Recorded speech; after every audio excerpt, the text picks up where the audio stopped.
Good morning बच्चों। आज हम लोग जो स्टार्ट करने वाले हैं हमारा शॉर्ट नोट्स का सेशन है। और शॉर्ट नोट्स में सबसे पहले हम लोग जो चैप्टर कवर करेंगे होगा वेक्टर। और वेक्टर में ये हमारा फर्स्ट शॉर्ट नोट होगा। ठीक है। शॉर्ट नोट बेसिकली क्या होता है कि हम हाइलाइट्स करेंगे बेसिक इंपॉर्टेंट पॉइंट्स को, जिन पॉइंट्स को पढ़ के आप डायरेक्ट रिवीजन कर सकते हैं पूरे चैप्टर का। और इसमें बहुत सारा टाइम नहीं लगने वाला, बहुत कम टाइम में बहुत सारी चीज़ों को हम लोग रिवाइज कर लेंगे और जिससे जेई में और जे एडवांस में मैक्सिमम स्कोर कर सकते हैं बहुत आसानी से आप। ठीक है। और जो कन्फ्यूजन्स होगा वो दूर भी हो जाएंगे हमारे पास, कि हमारे कोई कन्फ्यूजन भी नहीं होगा। इसमें सबसे पहला पॉइंट हम लोग स्टार्ट करेंगे वेक्टर्स में, पोजीशन वेक्टर से। भाई पोजीशन वेक्टर क्या होता है, पोजीशन वेक्टर्स कैसे वर्क करता है। ठीक है। शॉर्ट नोट्स में हम लोग बहुत ज़्यादा डिटेल नहीं जा रहे हैं, तो ये बात पहले ही क्लियर होना चाहिए। जैसे वेक्टर्स क्या कहता है कि जैसे हमारे पास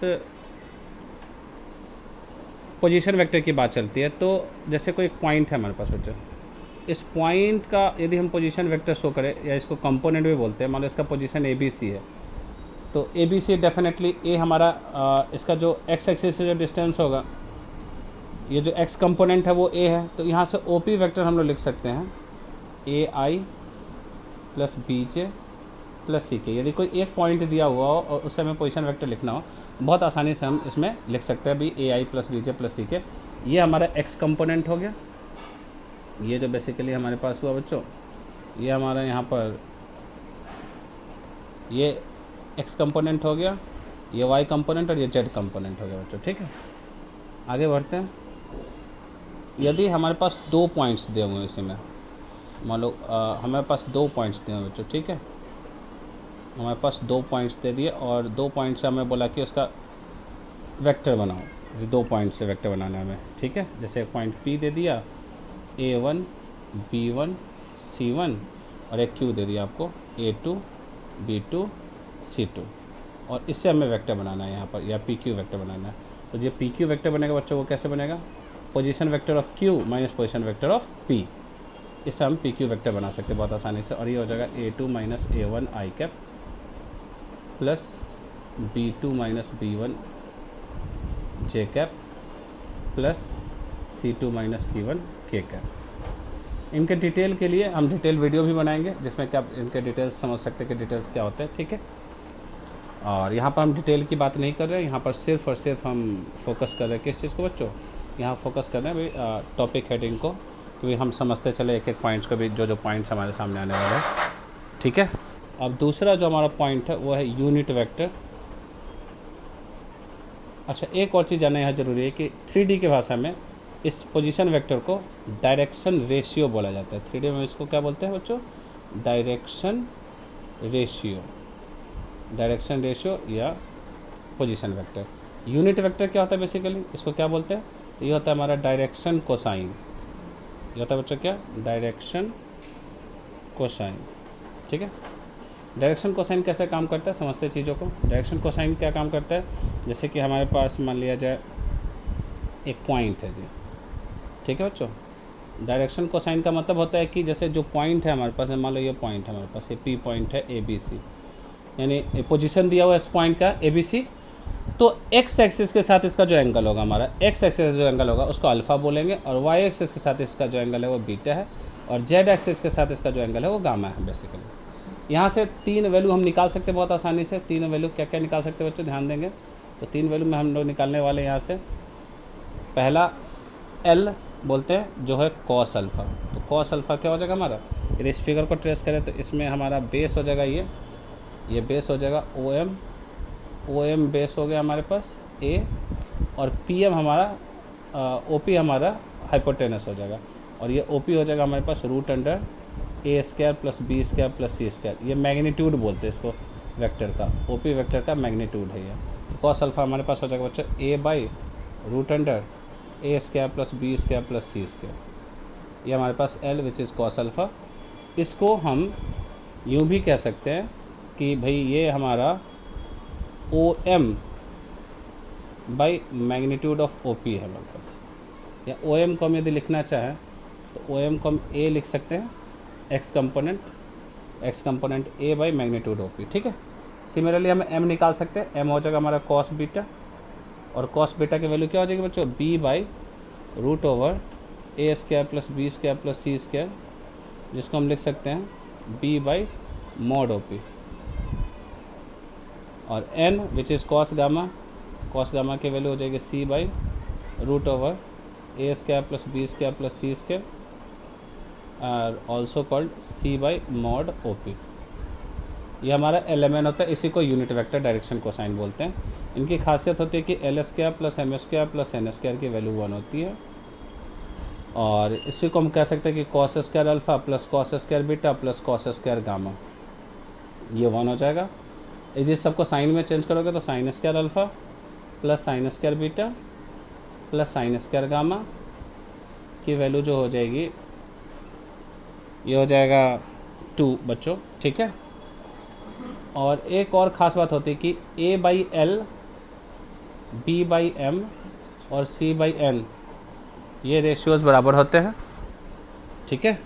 और इसी को यूनिट वेक्टर बोलते हैं। यूनिट वेक्टर क्या हुआ, जैसे मान लो OP के अलॉन्ग यूनिट वेक्टर निकालना है, तो उसी वेक्टर को यदि हम उसके मैग्नीट्यूड से डिवाइड करेंगे तो उसका यूनिट वेक्टर हमें मिल जाएगा।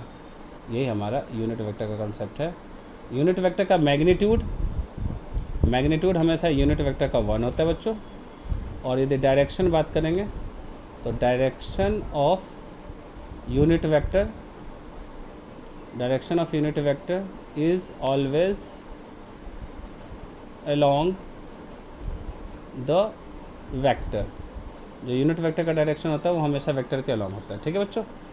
अब हम लोग अगले पॉइंट पे चलते हैं। हमारा अगला जो शॉर्ट पॉइंट है वो है, देखेंगे अगला हमारा जो शॉर्ट पॉइंट है यूनिट वेक्टर के बाद, वो है एडिशन और सब्ट्रैक्शन ऑफ वेक्टर। एडिशन और सब्ट्रैक्शन, ठीक है। एडिशन और सब्ट्रैक्शन समझते हैं कि क्या काम होता है इसमें। बेसिकली सब्ट्रैक्शन में हम एक बात समझाना चाहेंगे, जैसे कि एक वेक्टर है हमारे पास, मान लिया जाए, ठीक है। एक वेक्टर हमारे पास OA वेक्टर है, ये एक वेक्टर है OB vector. OA vector A है, OB वेक्टर B है, और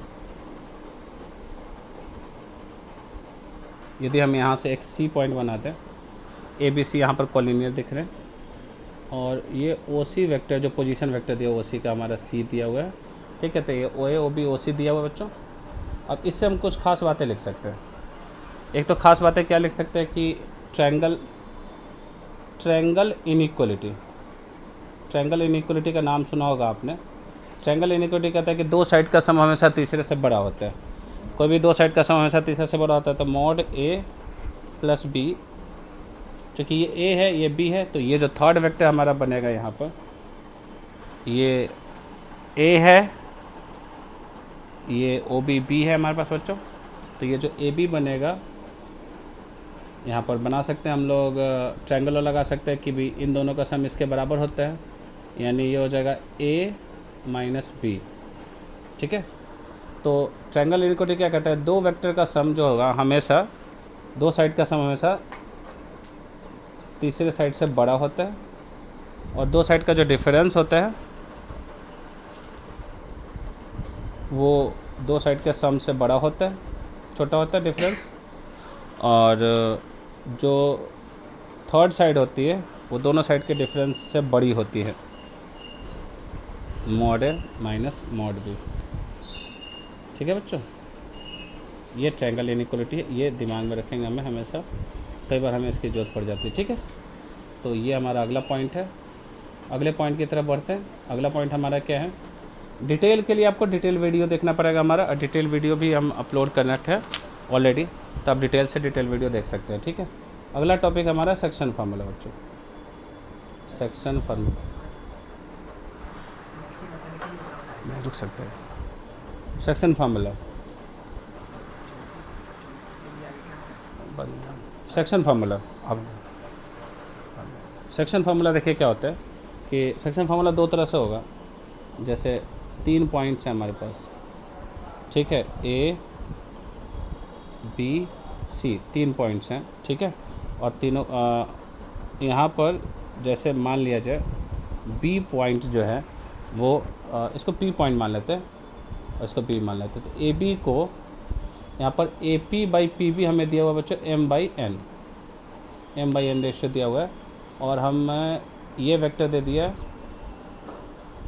ये ओरिजिन है हमारे पास, ये वेक्टर ए है, ये वेक्टर बी है, यानी कि इसका पोजीशन वेक्टर ए हो गया, इसका पोजीशन वेक्टर बी हो गया। तो ये जो पी पॉइंट होगा ये क्या हो जाएगा बच्चों, M B plus N A upon M plus N. ये इसको इंटरनल डिवीजन फार्मूला बोलते हैं, इसको क्या बोलते हैं, इंटरनल डिवीज़न, ठीक है। और एक इसी में आता है हमारा एक्सटर्नल डिवीज़न। एक्सटर्नल डिवीज़न में क्या होगा, एक्सटर्नल डिवीज़न में क्या होता है बच्चों कि जैसे कि हमारे पास ये जो पॉइंट्स हैं वो एक्सटर्नली कट करते हैं, ठीक है, बाहर होता है। जैसे एक ए है, ये बी है, और ये पी बाहर हो जाएगा हमारे पास, ठीक है। और इसमें भी वही A P by P B दिया हुआ है हमारे पास, A P by P B M by N है, ठीक है, A P by P B M by N है। तो जो पी का कोऑर्डिनेट हो जाएगा M B minus N A by M minus N, ठीक है। ये वेक्टर ए है बच्चों, ये वेक्टर बी है, और ये हमारा रिक्वायर्ड वेक्टर आर वेक्टर मान लो, तो ये आर वेक्टर के बराबर हो जाएगी, ठीक है, आर वेक्टर की वैल्यू हो जाएगी। इसको एक्सटर्नल डिवीज़न बोलते हैं, ठीक है, ये ध्यान में रखेंगे हम लोग। मिड पॉइंट क्या हो जाएगा यहाँ से, यदि मिड पॉइंट की बात करेंगे तो मिड पॉइंट हमेशा क्या हो जाएगा, A plus B by two of A B का मिड पॉइंट हो जाएगा A plus B by two. यदि ट्रायंगल दिया हुआ है हमें, मान लो इस ट्रायंगल में कई सारे कोऑर्डिनेट्स पूछे जाते हैं, ये ध्यान में रखना है, ये भी याद रखना है हमें। इसका पोजीशन वेक्टर ए है, इसका पोजीशन वेक्टर बी है, इसका पोजीशन वेक्टर सी है बच्चों। और हमें इसमें पूछ दिया आपको, क्या क्या पूछ दिया, कई सारी चीज़ें पूछी जाती है, एक एक करके हम समझाते हैं। जैसे पहले पूछ दिया आपको कि इसका सेंट्रॉयड क्या होगा। इसका जो सेंट्रॉयड होता है बच्चों जी बोलते हैं, और ये हो जाएगा हमारा A plus B plus C by three, जो कि कोऑर्डिनेट ज्योमेट्री में जब पढ़ते हैं हम लोग, और सबका डेरिवेशन चैप्टर्स में, ठीक है बच्चों। ये सेंट्रॉयड हो गया हमारा। यदि इन सेंटर की बात की जाए, इन सेंटर का जो कोऑर्डिनेट होता है आई से डिनोट करते हैं, इन सेंटर का कोऑर्डिनेट होगा बच्चों B C into vector A, B C into vector A plus A C into vector B. ये जो ए सी लिख रहे हो मैग्नीट्यूड है बच्चों, ए सी मतलब ए सी का magnitude, plus A B into vector C divide by A B plus B C plus A C. ये इन सेंटर का कोऑर्डिनेट होता है, ठीक है बच्चों। इन सेंटर के बाद हमारा आता है अगला इसमें पॉइंट पूछ देता है कभी ऑर्थो सेंटर, तो याद रखेंगे ऑर्थो सेंटर का कोऑर्डिनेट क्या होता है, ऑल्टीट्यूड का इंटरसेक्शन पॉइंट। ये हो जाएगा आपका, याद रखेंगे tan a into vector A, ठीक है, plus tan b into vector B plus tan c scalar है into vector C divided by tan a plus tan b plus tan c, tan a plus tan b plus tan c। ये हमारा ortho centre होता है बच्चों, ठीक है। और अगला हमारा है सर्कम सेंटर। तो सर्कम सेंटर क्या होता है, इंटरसेक्शन ऑफ परपेंडिकुलर बाइसेक्टर्स, ठीक है। सर्कम सेंटर का कोऑर्डिनेट हो जाएगा sin 2a into vector A plus sin 2b into vector B plus sin 2c into vector C divide by sin 2a plus sin 2b plus sin 2c। ये हमारा circum centre का coordinate होगा, तो ये ध्यान में रखने की चीज़ है, ठीक है। अब हमारे पास अगला जो कंसेप्ट है वो है बाइसेक्टर्स का, समझेंगे बाइसेक्टर्स क्या होता है। बाइसेक्टर्स क्या होता है कि बाइसेक्टर में सबसे खास बात क्या है, the internal bisector of the angle between any two vectors any two vector is along the vector sum of corresponding unit vectors, ठीक है। और ये हमारा हो गया इंटरनल बाइसेक्टर का बच्चों। किसका हो गया हमारा ये हमारा हो गया इंटरनल बाइसेक्टर का हो गया कंसेप्ट, ठीक है। और एक एक्सटर्नल बाइसेक्टर के लिए क्या होगा, for external bisectors consider difference, तो उसमें एडिशन होता है, इसमें डिफरेंस हो जाता है, ठीक है। डिफरेंस का मतलब जैसे कि मान लिया जाए हमारे पास एक वेक्टर है जी, जैसे हमारे पास एक वेक्टर मान लिया, ठीक है। ये ओ ए ओ बी ये वेक्टर्स हैं। इसका पोजीशन वेक्टर ए है, इसका पोजीशन वेक्टर बी है। पोजीशन वेक्टर सेम ही बात है, ठीक है। पोजीशन मतलब ओरिजिन के रेफरेंस में पोजीशन। तो ये जो होगा हमारा, ये जो वेक्टर होगा ये mu times A cap plus B cap होगा। ये इंटरनल एंगल बाइसेक्टर होगा। और यहाँ पर हम एक और खींच देते हैं, इसको एक्सटेंड करेंगे इधर, तो ये हमारा एक्सटर्नल एंगल हो गया। इसका जो बाइसेक्टर इधर खींचेंगे हम लोग बच्चों, ये हमारा mu times A cap minus B cap difference हो जाएगा, ठीक है। ये होगा हमारा एक्सटर्नल बाइसेक्टर और ये हो गया हमारा इंटरनल बाइसेक्टर। ये हो गया इंटरनल बाइसेक्टर। याद रखेंगे, ये बहुत इंपॉर्टेंट है, कई बार पूछा जाता है, तो डायरेक्ट हम यहाँ से निकाल सकते हैं इसको। अगले पॉइंट की तरफ बढ़ते हैं। अगला पॉइंट हमारा क्या है शॉर्ट नोट्स में, ठीक है। तो अगला पॉइंट है हमारा linear combination of addition of vectors. तो यहाँ पर हमारे पास सबसे पहले जो इम्पोर्टेंट चीज़ आएगा वो होगा कॉलिनियर वेक्टर्स। हाँ, कॉलिनियर वेक्टर्स देखो क्या होता है। कॉलिनियर वेक्टर्स क्या होता है कि जैसे कि एक वेक्टर ए बी है और एक वेक्टर बी सी है। ए बी बराबर एम टाइम्स बी सी है, then A B B C are collinear. A B and B C are collinear, ठीक है बच्चों। कॉलिनियर होने के लिए क्या ज़रूरी है कि भाई एम स्केलर मल्टीपल होना चाहिए। एम कोई स्केलर होगा, एम क्या होगा, स्केलर होगा। फॉर एग्जांपल कि यदि मान लिया जाए एक वेक्टर लिख दिया हमने, ए बी बराबर A1i plus B1j plus C1k, और एक वेक्टर BC लिख दिया हमने, मान लो A2i plus B2j plus C2k, दूसरा वेक्टर लिख दिया। तो कॉलिनियर होने के लिए, फॉर कॉलिनियरिटी यहाँ पर A1/A2 बराबर करना होगा B1/B2, बराबर करना होगा C1/C2, बराबर करना होगा M के। एक तो तरीका ये है कॉलिनियरिटी करने का, ये फर्स्ट वे है, ठीक है। कई सारे तरीके होते हैं कॉलिनियर करने के।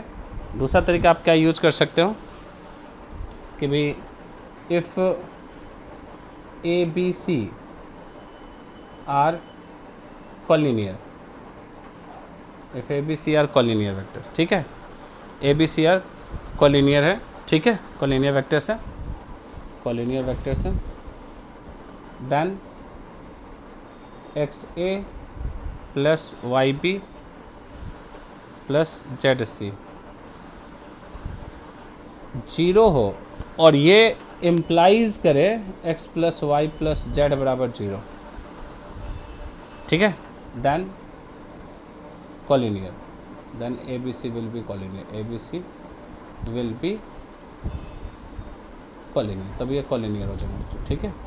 कि यदि इनका लीनियर कॉम्बिनेशन जीरो करे और उसके कोफिशिएंट्स जो स्केलर है वो जीरो हो जाए तो भी कॉलिनियर हो जाएगा। एक और तरीका है कॉलिनियर करने का कि मान लिया जाए इफ़ ए वेक्टर हमें दिया हुआ है क्या A1i प्लस A2j, एक वेक्टर B दे दिया हमारे पास B1i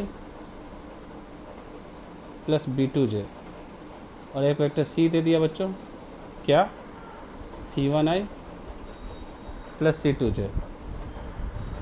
और यदि कॉलिनियर है तो कॉलिनियर होगा, तो कॉलिनियर तभी होगा जब इनके जो कंपोनेंट्स हैं A1 A2 1, B1 B2 1, C1 C2 1, यदि इनका डिटर्मिनेंट 0 हो जाए तभी जाके ये कॉलिनियर हो जाएंगे। ठीक है, ये तरीके हैं कॉलिनियर चेक करने के। अगला जो हमारे पास यहाँ पे कई बार पॉइंट आता है कि कोप्लेनर कैसे चेक करें, कोप्लेनर वेक्टर्स क्या होते हैं। ठीक है, कोप्लेनर वेक्टर्स, कोप्लेनर वेक्टर्स क्या होते हैं, कोप्लेनरिटी कैसे चेक करें। ठीक है, तो कोप्लेनरिटी कैसे चेक करते हैं, या कोप्लेनर वेक्टर मतलब सेम प्लेन वेक्टर या पैरेलल प्लेन वेक्टर। तो इसका सबसे आसान तरीका है कि भाई, तो सबसे आसान तरीका क्या है बच्चों कि भाई जैसे मान लो मैं दे दिया if vector A equals to दे दिया क्या A1i plus A2j plus A3k, vector B बराबर दे दिया B1i plus B2j plus B3k, vector C दे दिया C1i plus C2j plus C3k। और यदि कोप्लेनर बोलना है, कोप्लेनर तभी होंगे ये जब इनके कंपोनेंट्स का डिटर्मिनेंट 0 हो, यानी A1 A2 A3 B1 B2 B3 C1 C2 C3। यदि ये 0 होगा तो ये कोप्लेनर होंगे, अदरवाइज ये कोप्लेनर नहीं होंगे। यहाँ से एक दो लास्ट पॉइंट्स हैं इसमें, और जो शुरुआती वेक्टर्स में आते हैं वो है हमारा कौन सा, linearly dependent vectors. Linearly dependent vectors क्या होते हैं। ठीक है, तो लीनियरली डिपेंडेंट वेक्टर किसको कहते हैं समझते हैं। डिपेंडेंट वेक्टर्स कैसे करें, जैसे XA plus YB plus ZC, यहाँ एक्स वाई जेड स्केलर है, ABC वेक्टर्स है। यदि if XA plus YB plus ZC बराबर 0 हो and XYZ not all equal to 0, यदि सारे 0 ना हो then ABC will be linearly dependent. ठीक है, एंड यहाँ से दूसरा हमारा कौन सा होता है, दूसरा है लीनियरली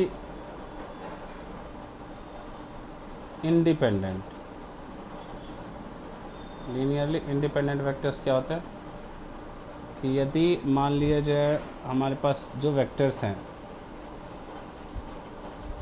कि भाई if XA plus YB plus ZC बराबर 0 हो, और ये इम्प्लाइज करे कि X बराबर Y बराबर Z तीनों ही 0 हो, then ABC will be linearly independent.